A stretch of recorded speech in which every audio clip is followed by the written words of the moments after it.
What do you mean you're brown? I'm looking at a group of people who are literally the exact same shades as me and my people. They look me in the eye and say, us brown people, as if we are not all the same color. Hello, my friend. You definitely made a few good points and raised some good questions. Why would Indians or South Asians in general use identities like brown, which seem black adjacent, when their skin color can often be the same, if not darker, than many people of African descent? Well, I'd say there's a few reasons, right? Well, to begin, the black identity in America seems quite specific to the African American community.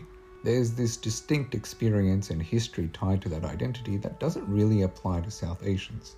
It feels to me as if Indians identifying with black sort of dilutes the actual black experience. I'm sure many people of African American descent would agree. Beyond that, South Asia is actually quite diverse when it comes to phenotype, not just skin tone, but also other physical features. If you go to the South, many people will have skin tones that are quite similar to those of African descent, and occasionally even Afro hair. But these traits are not consistent throughout the huge landmass, which is referred to as the subcontinent for a reason. Now here you'll find people who look East or Southeast Asian, those who seem Middle Eastern, and those who could pass as European.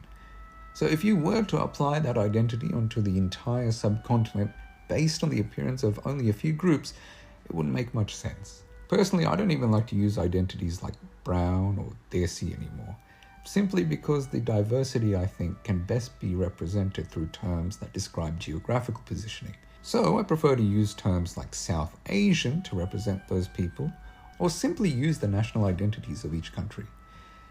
Isn't that interesting? Good discussion.